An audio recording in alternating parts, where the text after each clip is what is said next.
আসসালামু আলাইকুম ওয়া রাহমাতুল্লাহি ওয়া বারাকাতুহু।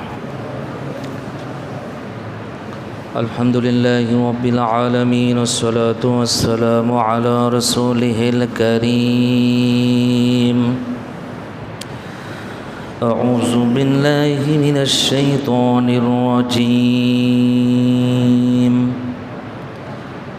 بفضل وبكرم بسم الله الرحمن الرحيم. قال ربنا إنا نخاف أن يفرط علينا أو أن يطغى. قال لا تخافا إنني معكما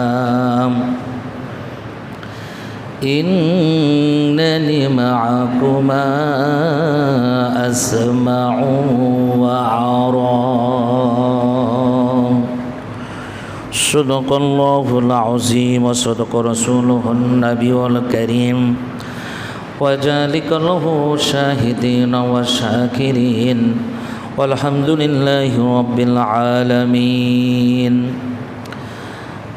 عن عباس رضي الله تعالى عنه قال قال رسول الله صلى الله عليه وسلم الظهر والعصر جميعا والمغرب والعشاء جميعا من غير خوف ولا سفر.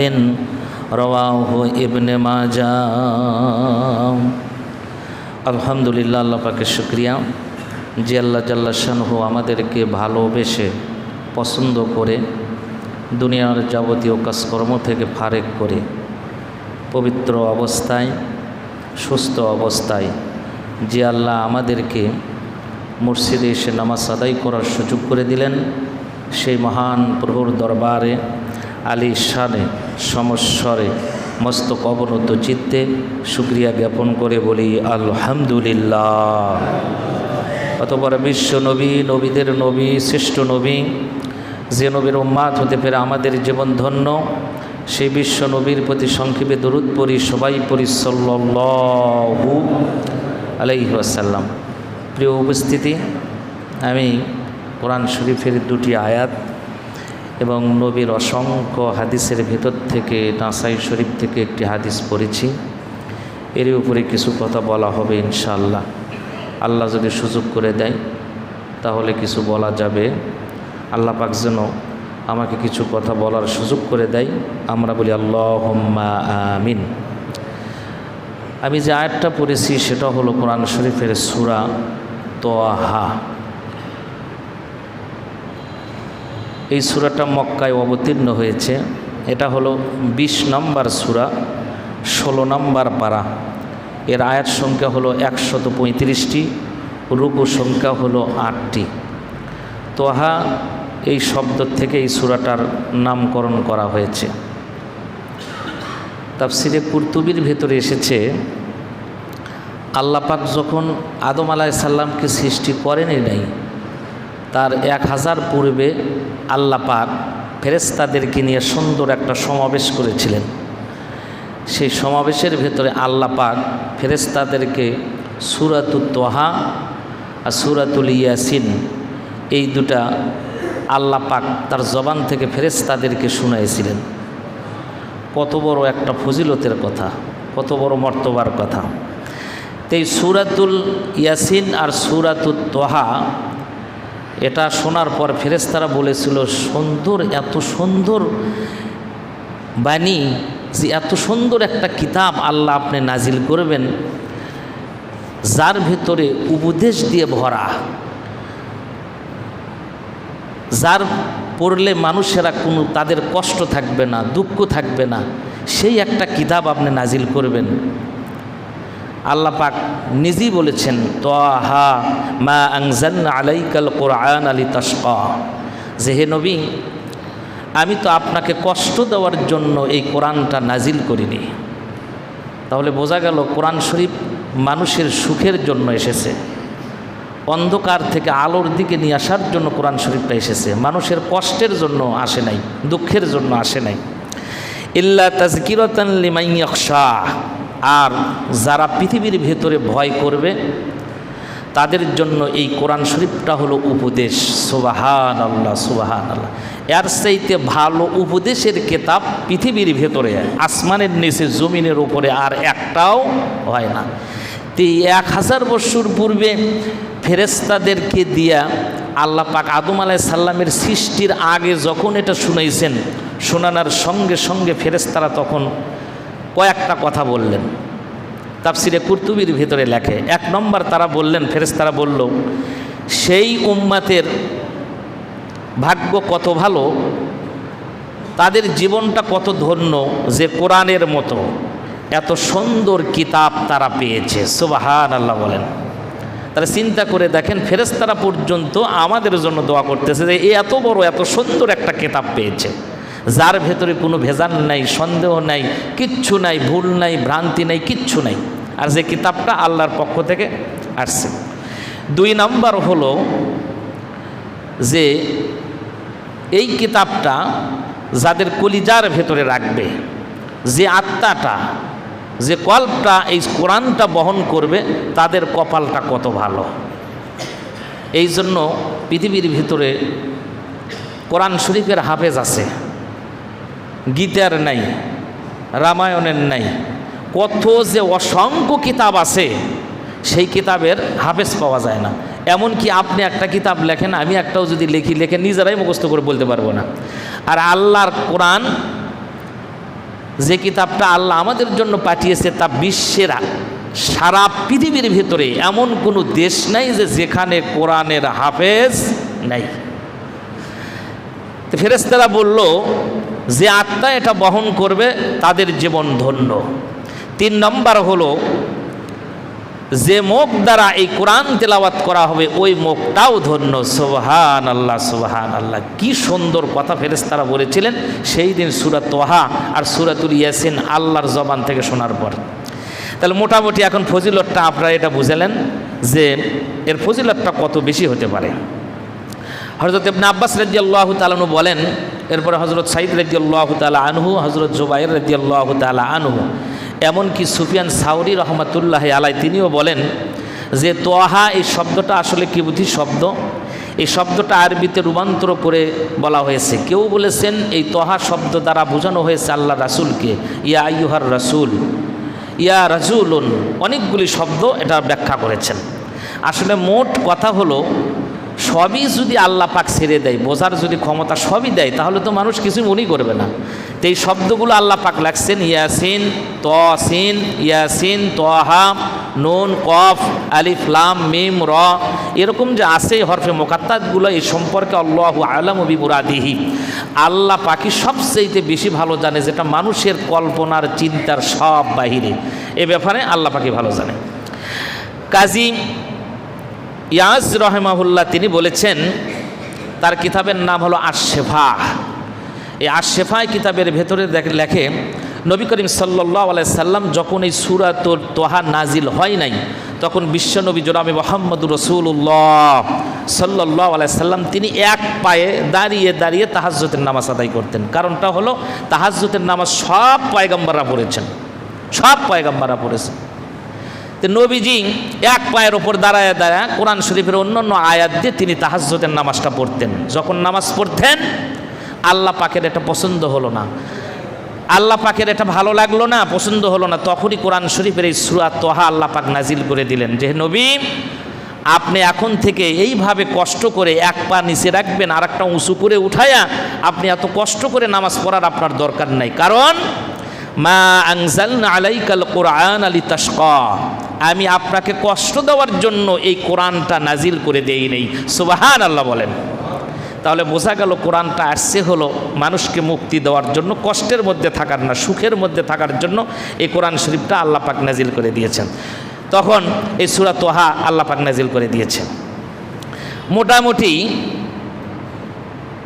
আপনাদেরকে শানে নজরুলের কিছু কথা শোনালাম, আর একটা শোনাই, সেটা হলো ইহুদি খ্রিস্টানরা যখন দেখলো কোরআন শরীফের আয়াতটা নাজিল হয়ে গেছে, তখন তারা মনে মনে তারা বলল যে আসলে মুসলমানদের এবং সাহাবাই কিরামদের অনেক কষ্ট হচ্ছে, এই কোরআনটা মানা কি যাতা কষ্ট? আসলে মানলেই কিন্তু সহজ, আমরা মানার কাছে এর মানে পড়ার কাছেই আসি না, মানা তো দূরের কথা, পড়তেই আসি না, না পড়লে বুঝবো কেমনে? আর কোরআন শরীফের চাইতে সহজ কেতাব এই পৃথিবীর ভেতর আর একটাও নেই। আরবি সাহিত্য তো প্রচণ্ড কঠিন, খুব কঠিন আরবি সাহিত্য। ইংরেজি সেটাও কঠিন, ইংরেজির জন্য দেখেন ছেলেপিলেকে কত প্রাইভেট দিচ্ছি আমরা, কত কোচিংয়ে দিচ্ছি, তাও যায় দেখবেন ইংরেজি ফেল হয়ে বসে আছে। অঙ্কের জন্য এত কিছু করতেছি, আর আরবি হাফিজি মাদ্রাসার হুজুরের টাকাও দেওয়া লাগে না, এখন ইদানিং কিছু আনা হয়েছে আর কি। তাহলে টাকাও নাই, পয়সায় নাই, কোরআন শরীফের শুধু কোনো ছাত্র তো 5 বৎসরে হাফেজ, কোনো ছাত্র তো 5 মাসে গোটা কোরআন শরীফটা হেফজ করেছে। তাহলে কি কষ্ট আছে কোরআন শরীফটা নাজিল করার কারণে? নাজিল করার কারণে কোনো কষ্ট হয় নাই। ইহুদি খ্রিস্টানরা যখন এই কথা বলেছিল, আল্লাহ পাক তাদের জবাবে সূরা তোহাটা আল্লাহ রসুল তাদের জবাবে শুনিয়ে দিয়েছিলেন। সুবহানাল্লাহি বিহামদিহি সুবহানাল্লাহিল আযীম। এরপরে আসেন এর ভিতরে কি কি বিষয় আছে। এর মধ্যে বিষয় আছে, কোরআনুল কারীম হলো আল্লাহ প্রদত্ত উপদেশ। এর চাইতে ভালো উপদেশের কথা, ভালো ওয়াজের কিতাব পৃথিবীর ভেতরে আর একটাও নেই। 2 নাম্বার হলো সূরা তোহার ভেতরে মুসা আলাইহিস সালাম সম্পর্কে ব্যাপক আলোচনা করা হয়েছে, প্রায় পারাতি আলোচনা করে, 30 পারার সব পারাতি মুসা আলাইহিস সালামের কথা আছে। কারণ মুসা আলাইহিস সালাম আসছিলেন যেখানে, সেই সময় সবচাইতে বড় কাফের ছিল সেখানে, ওর চাইতে বড় হাইব্রিড কাফের কিয়ামত পর্যন্ত আর একটাও হবে না। এত বড় নিষ্ঠুর ছিল, এত বড় পাষাণ ছিল, যার নাম কোরআন শরীফের ভিতরে ফিরাউন শব্দটা আল্লাহ পাক বসিয়ে দিয়েছেন। তে মুসা আলাইহিস সালামের ঘটনা এখানে উল্লেখ করা হয়েছে। তাফসীর ইবনে কাসিরের ভেতরে এ মুসা সম্পর্কে একটা ঘটনা আসছে। মা আয়েশা সিদ্দিকা রাদিয়াল্লাহু তাআলা আনহা যখন তিনি উমরা করতে যাচ্ছেন, এমন মুহূর্তে কিছু বিদুইনকে দেখতে পারলেন, তারা গল্প করতেছে। অনেক সময় বাজারের মধ্যে লোকজন থাকে না, নানান ধরনের গল্প গুজব তো হয়। তো মা আয়েশা সিদ্দিকার কানে ভেসে আসলো যে কতকগুলো বিদুইন তারা গল্প করতেছে যে তোমাদের কাছে একটা প্রশ্ন করবে, এই প্রশ্নের উত্তর দিতে পারবে কে? কেউ কোনো কথা বলল না। এমন সময় একজন লোক বলতেছে আমি পারবো। তো মা আয়েশা সিদ্দিকা রাদিয়াল্লাহু তাআলা আনহা যখন রাস্তা দিয়ে যাচ্ছিলেন, তিনি বললেন আহারে লোকটা ভুল করে ফেললো, যদি লোকটা ইনশাল্লাহ বলতো তাহলে না হয় সে পারত, ইনশাল্লাহ না বলে সে বলতেছে আমি পারবো, এটা কি কথা হলো নাকি? তখন তিনি থমকে দাঁড়ালেন যে দেখি কথাটা শুনেই যাই তাদের কাছ থেকে। তো লোকজন পিরাপিরি করে বলতেছে বলো তো কি প্রশ্ন কি আর উত্তরটা কি? বলে বলো তো এই পৃথিবীর ভেতরে সবচাইতে, পৃথিবীর ভেতরে আসমানের নিচে জমিনের ওপরে এই পৃথিবীর ভেতরে সবচাইতে কোন মানুষটা একজন ভাই হয়ে আর একজন ভাইয়ের সবচাইতে বেশি উপকার করেছে? মা আয়েশা সিদ্দিকা রাদিয়াল্লাহু তাআলা আনহা এটা শুনলেন, প্রশ্নটা শুনলেন। যে লোক বলেছিল ইনশাল্লাহ সারা বলেছিল, তিনি চিন্তা করলেন যে ইনশাল্লাহ যদি বলতো তাহলে না হয় তিনি পারতেন, ইনশাল্লাহ বলেন নাই, তিনি আর পারবেন না। মা আয়েশা সিদ্দিকার একটা ধারণা ছিল এটা। এরপরেই তিনি বলে ফেললেন যে এই পৃথিবীর ভেতরে আমাদের ভাইয়ের সাথে ভাইয়ের কিন্তু শত্রুতা হয়, হয় না? ভাইয়ের সাথে ভাইয়ের ঝগড়াঝাটি হয়, বাপ ছেলেকে মেরে ফেলে দেয়, বাবা ছেলে বাপকে মেরে ফেলে দেয়, মা মেয়েকে মেরে ফেলে দিয়ে আর একজনের সাথে পরকীয়া করে চলে যায়। কিন্তু এই পৃথিবীর ভেতরে সবচাইতে একজন মানুষ সবচাইতে বেশি ভাইয়ের জন্য বেশি উপকার করেছে, এমন কথা পৃথিবীর ভেতরে কেউ বলতে পারবে না। কে সে করেছে? মা আয়েশা সিদ্দিকা রাদিয়াল্লাহু তাআলা আনহা চিন্তা করলেন আর শুনলেন। তখন ওই ছেলেটা বলে ফেললো যে পৃথিবীর ভেতরে সবচেয়ে একজন ভাই আর একজনের উপকার করেছে, তিনি হলেন মুসা আলাইহিস সালাম। মুসা আলাইহিস সালাম সারা পৃথিবীর ভেতরে কেউ এত ভাইয়ের উপকার করে নাই। আমাদের ভাই আছে না বাসার ভেতরে, চাচাতো ভাই মামাতো ভাইয়ের সাথে মিলেই না, নিজের আপন ভাইয়ের সাথেও মিলতেছে না, ঝগড়া ঝাঁটি এমনকি কোর্ট পর্যন্ত, মামলা হাইকোর্ট সুপ্রিম কোর্ট পর্যন্ত চলতেছে। আর মুসা আলাইহিস সালাম তার ভাইকে এত ভালোবাসতেন, উপদেশ দিতেন, কথাবার্তা বলতেন, উপদেশ দিতেন, আল্লাহর কথা বলতেন।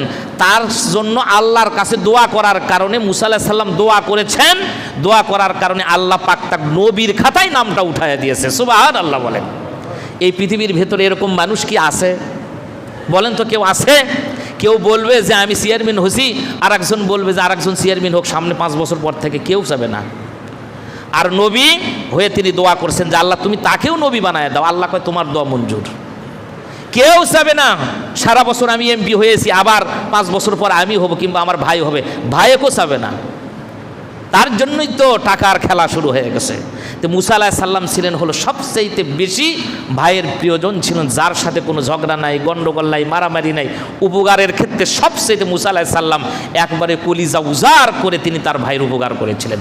মা আয়েশা সিদ্দিকা শোনার পর চিন্তা করলেন সর্বনাশী কথাটাই লোকটা জানলো কেমনে। তখন অনেক বিশাল লম্বা ঘটনা নবীর কাছে বলার পর পয়গম্বর বললেন, আয়েশা তাহলে শোনো, এই লোকটা হলো এই তৌরাত কিতাব তিনি পড়তেন। তৌরাত কিতাব পড়ার পর তিনি জেনেছিলেন, যার কারণেই তার কাছে পরিষ্কার যে মুসা আলাইহিস সালামের চাইতে ভালো উপকার করার মতো আপন ভাইয়ের আর কেউ নেই। তো যাই হোক, মুসা আলাইহিস সালাম সম্পর্কে এই সূরার ভেতরে আলোচনা করা হয়েছে। এরপরে মুসা আলাইহিস সালামের লাঠি আর সাপের ওয়াজ এই সূরার ভেতরে আল্লাহ পাক বর্ণনা করেছেন। আপনারা সবাই জানেন মুসা আলাইহিস সালামের লাঠির কথা। এরপরে মুসা আলাইহিস সালামকে আল্লাহ পাক হাত দিয়েছিলেন দুটা। এই হাতটা একটা বগলে রাখে যদি খালি রাখতেন, বের করতেন, অন্ধকার রাত অমাবস্যা রাতের ভেতরে তিনি অনায়াসে আলো দিয়ে তার সাহাবাই কেরামরা সেই সময়কার লোকজনগুলা মুসা আলাইহিস সালাম হাত বের করলে অন্ধকার রাত্রির ভেতরে আলোকিত করে দিতেন। আল্লাহ পাক আর তার হাতের এই বরকতে আলোতে লোকজনগুলো চলাফেরা করতো। সুবহানাল্লাহ বলেন। অসংখ্য কথা আছে। এরপরে মুসা আলাইহিস সালাম একটু নবী মানুষ তো ভয় থাকা স্বাভাবিক, তিনি ভয় করেছিলেন। আর আল্লাহ পাক তার সাহস দিয়েছিলেন যে ভয় করার দরকার নাই। সাপের হাতের থেকে লাঠি ফেলে দিয়েছে, মুসা আলাইহিস সালাম ভয় পেয়ে গেছেন, এত বড় সাপ। আল্লাহ বললেন লা তাখাফ, ভয় পেও না, চিন্তাও করো না, হাত দাও খালি সাপের নিয়াজে হাত দাও, আবার লাঠি হয়ে যাবে। সুবহানাল্লাহ, আবার লাঠি বানাইয়া দিয়েছেন। যাক, অনেক কথা ওদিক যাব না। এরপরে 6 নম্বর হলো আল্লাহর আদেশ এবং দানের তাগিদ এবং অবাধ্যদের শাস্তির কথা এই সূরার ভেতরে আল্লাহ পাক উল্লেখ করেছেন। 7 নম্বর হলো আল্লাহর ভয় এবং সৎ আমলের জন্য আল্লাহ পাক কোরআন নাজিল করে দিয়েছেন।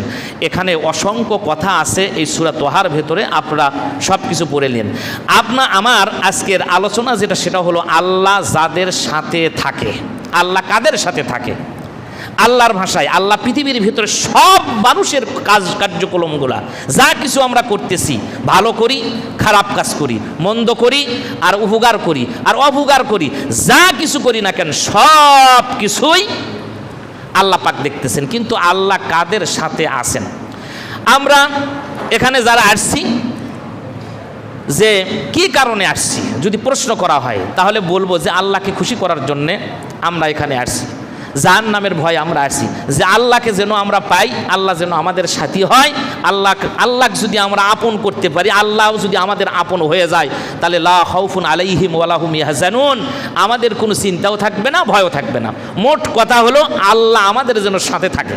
এই জন্যই মসজিদে আসা, এই জন্যই দান করা, এই জন্যই কষ্ট করা, এই জন্যই তাহাজ্জুদের নামাজ আদায় করা। সব মানুষ চাবে হলো যে আল্লাহর যেন পক্ষে আমরা থাকি, আর আল্লাহ যেন আমাদের সাথী হয়, আল্লাহ যেন আমার সঙ্গী হয়। এটা আমরা চিন্তা করি, গবেষণা করি। এমনকি রাস্তার ভেতরে পাগলকে যদি জিজ্ঞাসা করেন যে তোমার মাথার ভেতরে চুলগুলা এলোমেলো জট হয়ে গেছে, কিসের জন্য এরকম করছো?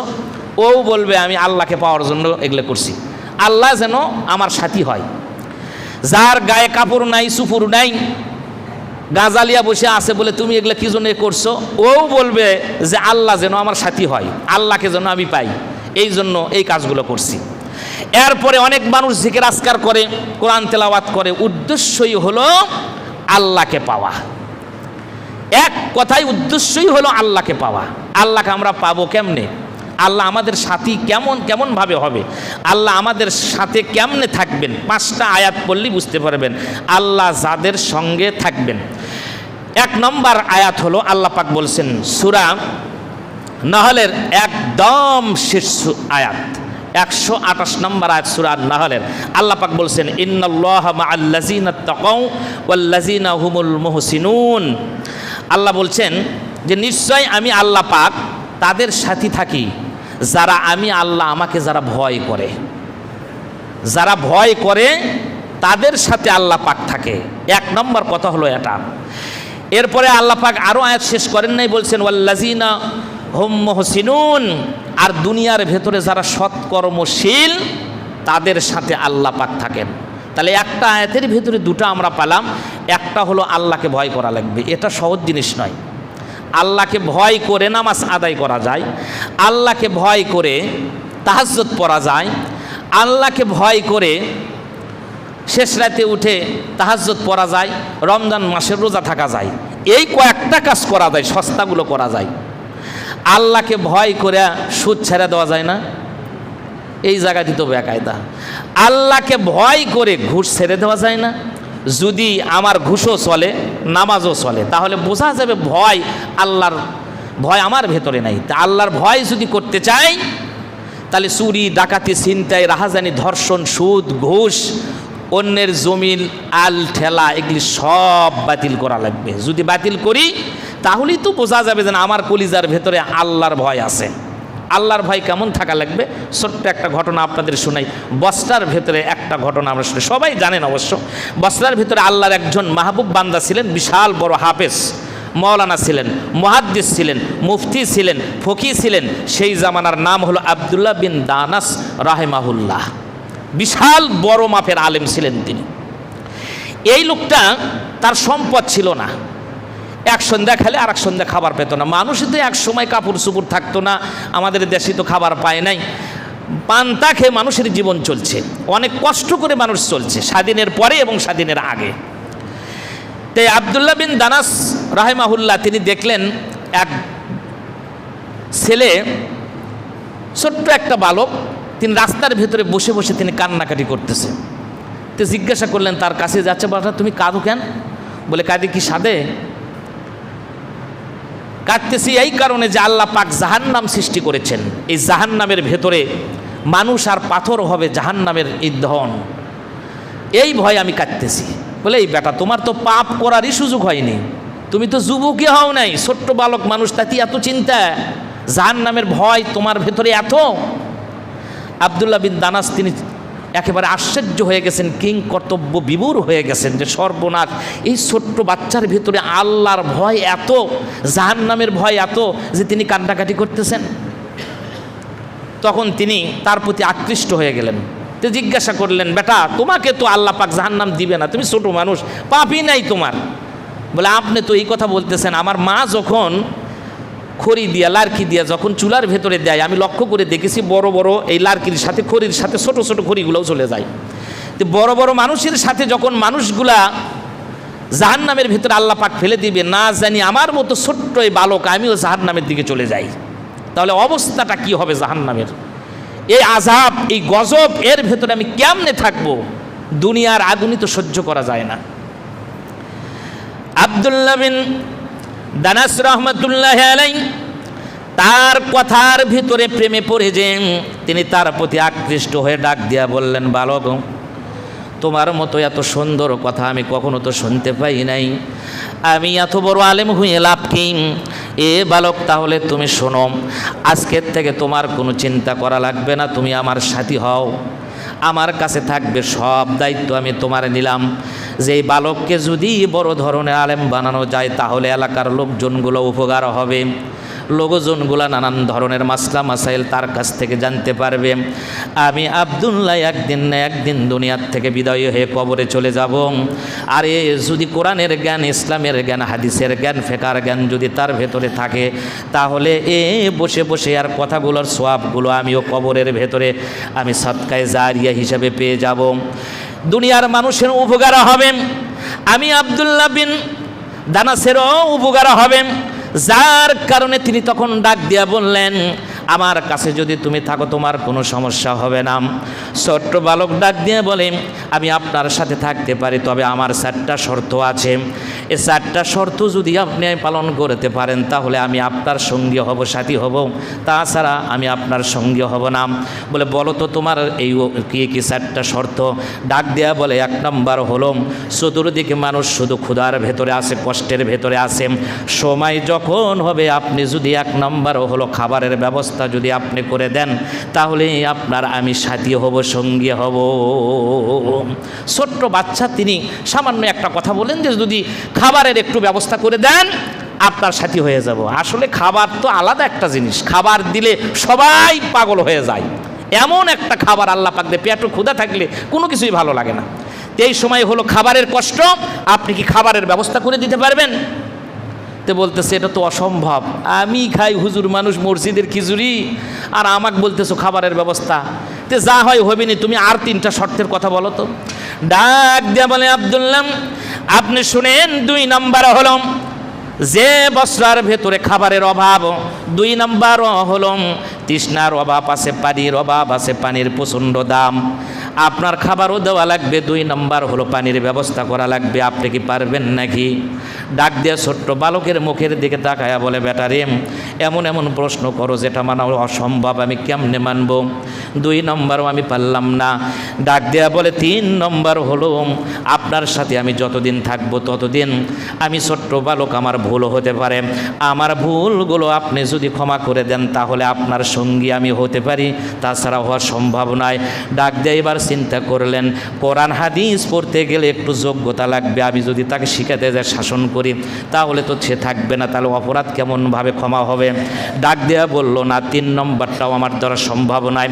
ডাক দেয়া বলে, 4 নম্বর হলো, ডাক দেয়া বলে, আব্দুল্লাহ ও মুরব্বী আপনি শুনুন, 4 নম্বর হলো আপনার আগে যদি আমি মারা যাই, মারা যাওয়ার সঙ্গে সঙ্গে আপনি যদি আমাকে আবার জীবিত করে উঠাতে পারেন, তাহলে 4টা শর্তের কারণে আপনার আমি সাথী হব, তাছাড়া নয়। ডাক দেয়া বলে, বেটারি এই 4টা শর্ত পৃথিবীর কোনো মানুষের দ্বারা সম্ভব নয়। খাবার দেওয়ার মালিক হলো আল্লাহ, পানি দেওয়ার মালিকও হলো আল্লাহ। এরপরে অপরাধটুকু তুমি করলা, যদি খারাপ কাজ করো ক্ষমা কেমনে করব? শাসন তো করাই লাগবে, দেশের মানুষের আইন যে আছে, বাদশা আছে, তারও আইন মানা লাগবে, আর অপরাধ করলে ক্ষমা করে দিব, এটাও তো সম্ভব নয়। 4 নম্বর হলো জীবিত মানুষকে কেমনভাবে, মৃত মানুষকে কেমনভাবে জীবিত করব, এটাও আমার দ্বারা সম্ভব নয়। ছোট্ট বালক ডাক দেয়া বলে, ও আব্দুল্লাহ বিন আদানাস, তাহলে আপনি শুনে নেন, 4টা গুণ যখন আপনার ভেতরে নাই, আপনার আমার সঙ্গী হওয়ার, সাথী হওয়ার আপনার ভেতরে সে যোগ্যতাও নাই। এই 4টা গুণ যদি আল্লাহর থাকে, ওই আল্লাহকে আমি বন্ধু বানাবো, পৃথিবীর কোনো মানুষকে আমি বন্ধু বানাবো না। এই জন্য ভাইয়ের মানে আল্লাহ পাক বলেন, ইন্নাল্লাহা মা'আল্লাযীনা তাকাউ ওয়াল্লাযীনা হুমুল মুহসিনুন। যারা এই পৃথিবীর ভিতরে আল্লাহর ভয় যাদের সিনার ভেতরে থাকবে, আর যারা দুনিয়ার ভেতরে যারা সৎকর্মশীল হবে, এরাই এদেরকে আল্লাহ পাক সাথী হিসাবে, বন্ধু হিসাবে আল্লাহ পাক কবুল করে নেবেন। তাহলে একটা আয়াতের ভেতরে বোঝা গেল, সঙ্গী হতে চাইলে, সাথী হতে চাইলে আল্লাহ পাক এই কথাটা এখানে বলে দিলেন যে তোমরা যদি সত্যবাদী, আল্লাহর ভয় থাকে, আর যদি তোমরা সৎপরায়ণ হও, ন্যায় পরায়ণ হও, সৎকর্মশীল হও, তাহলে আল্লাহ পাক তোমাদের সাথে আছেন। এরপরে অন্য আয়াতে সূরা আল ইমরানের ভিতরেও একটা আয়াত আছে, আল্লাহ পাক বলছেন, আল্লাযীনা ইয়ানফিকুনা ফিস সাররাই ওয়াদ দাররাই ওয়াল কাযিমিনাল গায়জ।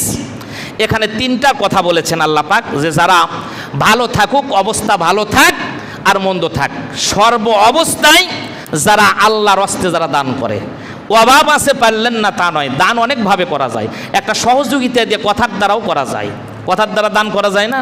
একজন মানুষ বলতেছে, ভাই আমি অমুকের বাড়িতে যাব, অমুক গ্রামে যাব, এখন আপনি বলতেছেন এই লোকটা তো অন্য জায়গার থেকে চলে আসছে, এক ভালো করে দেখান লাগবে, রাস্তায় এইদিকে দেখে দিলেন আর একদিকে, তাহলে কি দান করা হলো আপনার? এটাও দান করা হলো না। যে দান ভালো অবস্থার মধ্যে থাকেন, অবস্থা ভালো হোক আর মন্দ হোক, সর্ব অবস্থায় যে লোকটা সবসময় হাতটা প্রসারিত করে দেয়, এই লোকটাকে আল্লাহ পাক সাথী হিসেবে, বন্ধু হিসেবে আল্লাহ পাক কবুল করে নেবেন, আল্লাহ পাক তার সঙ্গী থাকবেন।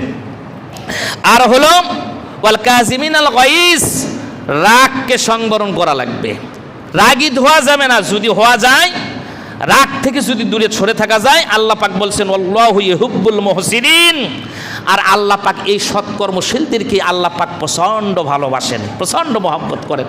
তাহলে একটা হলো দান করা, গরিব হোক আর ধনী হোক, রাগটাকে বন্ধ করা, রাগকে কমানো। যে সকল মানুষের ভেতরে এই গুণ আছে, মানুষকে ক্ষমা করতে পারে, এই গুণ আছে, আর আল্লাহ পাক বলছেন আল্লাহু ইউহিব্বুল মুহসিনিন, আর এই সকল সৎকর্মশীলদের সাথে এই হলো মুহসিন মানুষের গুণ, এদেরকে আমি আল্লাহ পাক ভালোবাসি।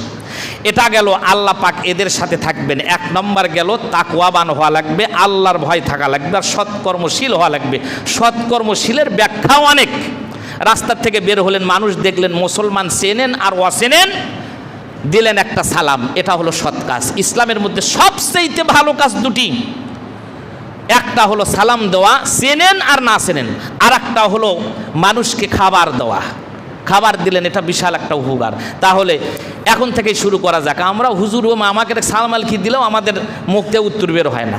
সালাম উত্তর বের হোক আর না হোক, যদি উত্তরটা না নেয় গুনাহগার হবে। সালাম দেওয়া সুন্নত, আর জবাব দেওয়া কি ওয়াজিব। ওয়াজিব যদি তরক করেন, কুরবানির ওয়াজিব ঠিকই পালন করি, ঋণ করে হলেও কুরবানি আমরা দেবো নাকি কন, কিন্তু নামাজ পড়বো না, কুরবানি গরু কিনবে যায়, ফরজ যা হয় হয়ে যাক। এই হলো আমাদের অবস্থা। যাই হোক, আল্লাহ পাক আমাদের সাথে থাকবেন। তো সালাম দেওয়া এটা সৎকর্মশীল, ভালো কথা বলা এটাও সৎ কাজ করা, এটাও ভালো কথা বলা, এটাও সৎকর্মশীলদের মধ্যে যাবেন। সৎ কাজের অনেক কথা আছে কোরআন হাদিসের ভেতরে, আপনারা দেখলেন। এরপরে 2 নাম্বার হলো আল্লাহর পথে আহ্বান যারা করে, আল্লাহর দিকে যারা ডাকে, কোনো চোর বাটপারের দিকে ডাকা হয় না। কোরআন শরীফে আমরা যতগুলো দিন হলে ওয়াজ বক্তৃতা শোনাই আর করি মসজিদের ভেতরে, কোনো দিন কি বলছি যে আপনি আমার দলের মধ্যে আসেন? বলছি? কোনো দিনও বলি নাই যে আমার বাপের কবরের কাছে যান, কিংবা আমার কথাগুলোই শোনেন। আমার কথাগুলো এই জন্য শোনেন যে প্রত্যেকটা কোরআন হাদিস দিয়ে আলেম ওলামারা কথাগুলো বলে, এই জন্যই তো শোনেন। তা আল্লাহ পাক বলছেন, যারা দুনিয়ার ভেতরে সৎ আল্লাহর পথে যাদেরকে আহ্বান করা হয়, যারা আল্লাহর পথে মানুষদেরকে আহ্বান করবে, আল্লাহ পাক তাদের সাথে থাকবেন। যেমন প্রমাণ হলো, যেমন মুসা আলাইহিস সালামকে আল্লাহ পাক বলেছিলেন, ইযহাব ইলা ফিরআউন ইন্নাহু তাগা, সে তো সীমা লঙ্ঘন করেছে, তুমি তার কাছে আগে কালেমার দাওয়াত দাও, যাও তার কাছে চলে যাও, এত বড় খারাপ মানুষ তো নাই। তো মুসা আলাইহিস সালাম বললেন, আল্লাহ এই মানুষের কাছে যাব আমি? ক্বালা রব্বানা ইন্নানা নাখাফু, আমার তো ভয় হচ্ছে, ওর যা চেহারা দেখলি তো গামছাড়া, আমি তো মানুষ। মুসা আলাইহিস সালাম বললেন যে আল্লাহ, আমি কেমনে যাও দেখেই তো আমার ভয় হচ্ছে। আল্লাহ ডাক দিয়া বললেন কি, ক্বালা লা তাখাফ, খবরদার ভয় পায় না, ভয় পায় না। কারণ হলো ইন্নানি মাআকুমা আসমাউ ওয়া আরা, আমি তোমাদের সাথেই আছি। সুবহানাল্লাহ বলেন। দাওয়াতের কাজ, কোরআনের কাজ, ইসলামের কাজ যখন কোনো মানুষ দেয়, তার সাথে আল্লাহ পাক বলছেন আমি তার সাথে আছি। সুবহানাল্লাহ বলেন। এই জন্য আমাদের মুসলমানদের সাথে আমরা মরি আর মারি, যাই হোক ইহুদি খ্রিস্টানরা যতই আমাদের উপরে চড়াও হোক না কেন, ওরা যতই আমাদের মারুক না কেন, আমরা বাঁচলেও লাভ, মরলেও লাভ, তাই না? বাঁচলে হবো গাজী, আর মরে গেলে শহীদ হয়ে যাব, আর শহীদ হওয়া মানেই তো জান্নাতে চলে যাওয়া। সুবহানাল্লাহ বলেন। আর ওরা যদি বেঁচে থাকে তাও শান্তি নাই, খালি মনের মধ্যে খালি সব সময় ভয়, কখন না জানি টুপিওয়ালারা মুসলমানরা আমাদেরকে বোমা মারে, তাদের ভয়। আর মরে গেলেও তো জাহান্নামা খালিদিনা ফিহা আবাদা, চিরকাল তারা জাহান্নামের ভেতরে থাকবে। সে না ইহুদি খ্রিস্টান যারা আছে তাদের সব সময় ভয়। তাহলে বোঝা গেল আল্লাহর পথে যারা আহ্বান করবে তাদের সাথে আল্লাহ পাক থাকবেন। এরপরে 3 নাম্বার হলো বিপদগ্রস্ত মুমিন যারা হয়, যারা বিপদের মধ্যে পড়ে, বালা মুসিবতের মধ্যে পড়ে, তাদেরকে আল্লাহ পাক সাহায্য করেন আর আল্লাহ পাক তাদের সাথে থাকেন। তার প্রমাণও হলো মুসা আলাইহিস সালাম বিশাল বিপদের মধ্যে পড়ে গিয়েছিলেন, তার সঙ্গী সাথীদেরকে নিয়ে তিনি চলে গিয়েছিলেন সাগরের কাছে, আর 3 দিক দিয়ে ফিরআউনের লোকজনগুলো সব ঘেরাও করে নিয়েছিল, আমাদের সবার জানা। তো মুসা আলাইহিস সালাম তৌরাত থেকে তাফসীর করে করে শোনাচ্ছিলেন, সাহাবাই কেরামরা তার সঙ্গী সাথীরা সব শুনতেছিল। এমন সময় একজন সাহাবী দাঁড়িয়ে উঠে তার বলছে, ক্বালা আসহাবু মুসা ইন্নালা মুদরাকুন, ও মুসা পয়গম্বর, আপনি তো শুধু তৌরাত থেকে তাফসীর করে করে শোনাচ্ছেন, আমাদের তো এখন আমরা তো এখন গ্রেপ্তার হয়ে গেছি, অ্যারেস্ট হয়ে গেছি, বন্দী হয়ে গেছি, আমাদের তো পালানোর কোনো পথ নাই। আল্লাহ পাক জানিয়ে দিলেন, সঙ্গে সঙ্গে আল্লাহ পাক নোটিশ জারি করে দেন, ক্বালা কাল্লা, কখনোই নয়, ইন্নামা ইয়া রব্বি সাইয়াহদিন, অবশ্যই আল্লাহ পাক তোমাদের সাথে আছেন। জোরে কোন সুবহানাল্লাহ। এই জন্য 3 নম্বর হলো বিপদগ্রস্ত মুমিন যদি হয়, মুসলমান যদি হয়, তাদের কাছে তাদের সাথে আল্লাহ পাক থাকেন। এটা গেল 3 নম্বর। এরপরে 4 নম্বর হলো যারা আল্লাহর পথে যারা হিজরত করে। হিজরত করা লাগে না ইসলামের জন্য, কোরআনের জন্য? অনেক মানুষ বিভিন্ন দেশ থেকে হিজরত করে এক দেশ থেকে আরেক দেশে চলে আসছে। আমাদের এই শেরপুরে কতগুলো যে মাজার আছে তার হিসাবই নাই, আছে না? এই যে এখানে আছে কালুগাজীর মাজার, শেরপুর শাহ তুরকান রহমাতুল্লাহ আলাইয়ের মাজার আছে শেরপুর শহীদিয়া কামিল মাদ্রাসার ভেতরে, সবাই আমরা জানি। শাহজামাল রহমতুল্লাহ আলাইয়ের মাজার আছে। এনারা আসছেন হলো বিভিন্ন দেশ থেকে, ইরাক থেকে আসছেন, এরপরে ইরান থেকে আসছেন, বসরা থেকে আসছেন, তারপরে মাহি সোয়ার রহমতুল্লাহ আলাই আসছেন। এরা সব হিজরত করে আসছেন। হিজরত করে আসার পর আর হিজরত করার যারা হিজরত করে তাদের সাথে আল্লাহ পাক থাকে। কেমনভাবে থাকে প্রমাণ নেন। কোরআন শরীফের ভিতরে সূরা তাওবা, সূরা তাওবার ভিতরে আল্লাহ পাক বলছেন, আমাদের সবারই তো জানা আছে, যেদিন মক্কা থেকে কাফেরদের অত্যাচারে রাসূল করিম সাল্লাল্লাহু আলাইহি ওয়াসাল্লাম আবু বকরকে সাথে নিয়ে যখন তিনি চলে গেলেন হিজরত করে মক্কা থেকে মদিনায় যাবেন, যে গুহার ভিতরে ঢুকেছিলেন সে কথাও আল্লাহ পাক কোরআন শরীফের সূরা তাওবার ভিতরে নাজিল করে দিয়েছেন। আবু বকর আর নবী করিম সাল্লাল্লাহু আলাইহি সাল্লাম এমন একটা ছোট্ট একটা গুহার ভিতরে ঢুকেছিলেন, একবারে কাফেররা গুহার মেন গেট দরজা পর্যন্ত চলে আসছে। আবু বকর সিদ্দিক চোখের পানি ফেলে দিয়ে বলেন, ইয়া রাসূলুল্লাহ, ইয়া হাবিবাল্লাহ, আমাদের তো কেউ নাই, কে রক্ষা করবে? চতুর্দিক দিয়ে শুধু যে ঘোড়ার পায়ের আওয়াজ শুনতেছি, উটের পাওয়ার আওয়াজ শুনতেছি, আমরা তো এখন একেবারে ধরা খেয়ে গেছি, ধরাশায়ী হয়ে গেছি। তারা দুইজনই বলছিল। আবু বকর সিদ্দিক যখন বললেন, আল্লাহ পাক তার কথাটা এখানে কোরআন শরীফের সূরা তাওবার ভেতরে আল্লাহ পাক রেকর্ড করে দিলেন, ইজ হুয়া ফিল গার ইজ ইয়াকুলু লি সাহিবিহি লা তাহজান ইন্নাল্লাহা মা'ানা। ইজ হুয়া ফিল গার, এই গুহার ভিতরে তোমরা আসা কেউ জানে না, কাফেররাও এই পর্যন্ত চলে আসছে, তোমরা সব দেখতেছো, আর আমি আল্লাহ পাক তাদেরকে পথভ্রষ্ট করে দিয়েছি। তারা ভুলে গেছে, ভুলে তো গেছি। আবু বকর সিদ্দিকের কথার জবাবে আল্লাহ রাসূল বলেন, ইজ ইয়াকুলু লি সাহিবিহি, এ আমার সাহাবী, লা তাহজান ইন্নাল্লাহা মা'ানা, তুমি মনে করছো যে আমরা দুইজন আছি, দুইজন নাই, তিনজন আছে। আরেকজন তিনি হলেন আমাদের স্রষ্টা, আমাদের রব, তিনি হলেন আল্লাহ, সুবহানাল্লাহ বলেন, আর তিনি আমাদের সাথে আছেন। তাহলে বোঝা গেল 4 নাম্বার হলো যারা হিজরত করে, হিজরত করার কারণে তাদের প্রতি তাদের সাথে আল্লাহ পাক থাকেন। শুধু থাকি না, ফাআনজালাল্লাহু সাকিনাতাহু আলাইহি, আল্লাহ পাক বলছেন আমি আল্লাহ পাক তাদের প্রতি সাকিনা দান করি, সুবহানাল্লাহ বলেন। চিন্তা করছেন হিজরত করার কারণে এমন সাকিনা দিয়েছে, দেওয়ার কারণে আমাদের দেশেও যত ওলিরা আসছে, আল্লাহর মাহবুব বান্দারা আসছে, আসার কারণে তারা কিয়ামত পর্যন্ত ইতিহাসের ভেতরে সাক্ষী স্বরূপ তাদের কবরগুলো আছে। আর এই কবরেরগুলোও সম্মান করতে আমরা শিখলাম না, গাঁজা দিয়া শিরিক দিয়া ভরপুর করে দিলাম। যেখানে শিরিক মুক্ত হওয়ার কথা ছিল সেখানে গেলে মানুষ আরও শিরিক করে। নাউজুবিল্লাহ, আস্তাগফিরুল্লাহ। আল্লাহ পাক আমাদেরকে হেফাজত করুক, আমরা বলি আল্লাহুম্মা আমিন। এরপরে আসেন, তাহলে 4 নাম্বার এটা আমি বললাম, যারা হিজরত করে তাদের সাথে আল্লাহ পাক তাদের সাথী হবে, তাদের সাথে থাকেন। 5 নম্বর হলো ধৈর্যশীল ব্যক্তি যারা হয়, ধৈর্যশীল, সমস্ত পৃথিবীর ভেতরে পয়গম্বররা হলো ধৈর্যশীল, ধৈর্যশীলদের সাথে আল্লাহ পাক থাকেন। তার প্রমাণ হলো কোরআন শরীফের ভেতরে সূরা বাকারার ভেতরে আল্লাহ পাক বলেছেন, ইন্নাল্লাহা মা'আস সাবিরিন, যারা দুনিয়ার ভেতরে ধৈর্যশীল আল্লাহ কয় আমি তাদের সাথে আছি, সুবহানাল্লাহ বলেন। কিন্তু আমাদের ভেতরে ধৈর্য নাই, আমাদের ভেতরে ধৈর্য নাই। একটু ওয়েট করেন, ধৈর্য মানেই হলো একটু ওয়েট করা, একটু দেরি করা, একটু দেরিতে অপেক্ষা করা যে না আল্লাহ পাক আমাদেরকে সাহায্য করবে। আল্লাহ যখন সাহায্য করবে আমি আর আপনি যেটা কল্পনা করব না, কল্পনার বাহিরে আল্লাহ পাক আমাদেরকে দিয়ে দিবে, সুবহানাল্লাহ বলেন। কত কষ্ট সাহাবায়ে কেরামরা করেছেন, তাবিনরা করেছেন। তো এই যে আমি আপনাদের কথা বললাম, এই ধরনের মানুষের ভেতরে, মানুষের দলে থাকা দরকার আছে না নাই বলেন তো? এই যে 5টার কথা বললাম, 1 নম্বর হলো আল্লাহর ভয় সিনার ভেতরে রাখা, সৎকর্মশীল হওয়া আর ভয় হওয়া। 2 নম্বর হলো আল্লাহর পথে আহ্বানকারীদের দলে থাকা, যারা আল্লাহর পথে ডাকায়, উদউ ইলা সাবিলি রব্বিকা বিল হিকমা, হিকমতের সহিত মানুষকে ইসলামের দিকে ডাকতে হবে। 3 নম্বর হলো বিপদগ্রস্ত মুমিন। 4 নম্বর হলো আল্লাহর পথে জিহাদকারী, আর 5 নম্বর আল্লাহর পথে হিজরতকারী, আর 5 নম্বর হলো ধৈর্যশীল যারা হবে। এই 5 রকমের সাথে আল্লাহ পাক থাকেন।